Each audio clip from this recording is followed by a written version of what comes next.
नमस्ते, मैं हूँ अर्पिता, आप सभी की प्यारी दोस्त और मेरे इस चैनल में एस्ट्रो फेथ अर्पिता में आप सभी लोगों का हार्दिक स्वागत। धर्म अध्यात्म से जुड़ी हर बातें और जीवन में किसी भी समस्या के समाधान के लिए मेरे इस चैनल को जुड़े रहिए, लाइक शेयर और सब्सक्राइब करना ना भूलें।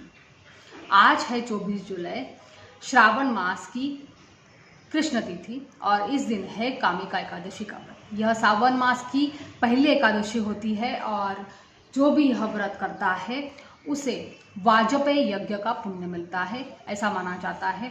और यह व्रत करने से आपको गंगा जैसी या गोदावरी जैसी नदी में स्नान करने का पुण्य मिलता है।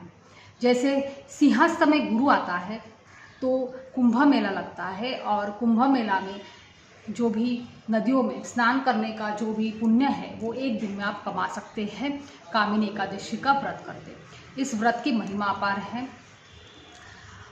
तो आज मैं आपके साथ शेयर कर रही हूँ कामिका एकादशी के कुछ खास धन प्राप्ति के टोटके, अचूक उपाय जो करके आप आपके जीवन में समृद्धि को न्योता दे सकते हैं।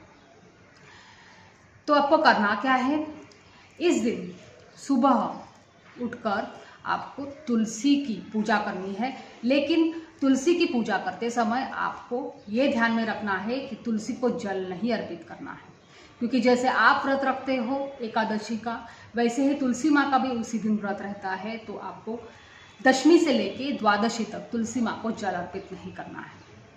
यह व्रत शुरू होता है दशमी से द्वादशी तक। तो आपको करना क्या है, इस दिन की तुलसी माँ की परिक्रमा करनी है 11 बार घी का दीपक जला के, और उसके बाद परिक्रमा करते समय आपको इस मंत्र का जाप करना है, ओम नमो भगवते नारायणाय नमः।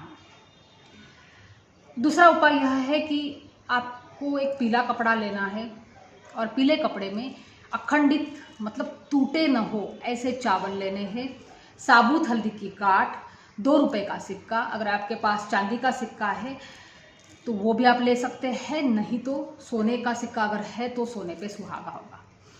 तो ये सारी चीज़ें लपेट कर आपको उसकी पोटली बनानी है और यह पोटली आपको विष्णु भगवान के सामने, उनके चरणों के सामने अर्पित करनी है। थोड़ी देर बाद वही पोटली आप लीजिए और वह तिजोरी में स्थापित कर दीजिए। इससे आपके धन में वृद्धि हो जाएगी, निरंतर वृद्धि होने लगेगी। साल भर तक आपको धन की कभी कमी महसूस नहीं होगी। अगर आपके घर में दक्षिणावर्ती शंख है तो दक्षिणावर्ती शंख लीजिए, उसमें जल भर दीजिए और लक्ष्मी और विष्णु की जो प्रतिमा होगी, आपके घर में मूर्ति होगी, उसके ऊपर आपको जलाभिषेक करना है। यह करने के बाद आपको वो जो दक्षिणावर्ती शंख है वो लेना है और उसमें साबुत चावल भरने हैं और उसमें अगर आपके पास कुबेर की कौड़ी है तो वो भी आप उसमें भर सकते हैं, नहीं तो एक चांदी का सिक्का, नहीं तो सोने का सिक्का भर दीजिए और यह जो दक्षिणावर्ती शंख है वो तिजोरी में आप स्थापित करेंगे तो साल भर तक आपको धन में कभी कमी महसूस नहीं होगी। तो ऐसे कुछ टोटके मैंने आपके साथ शेयर किए। अभी श्रावण मास आ रहा है जो शंकर भगवान का अतिशय प्रिय मास है, तो हम चर्चा करेंगे और भी कुछ नए विषयों के बारे में। नमस्ते।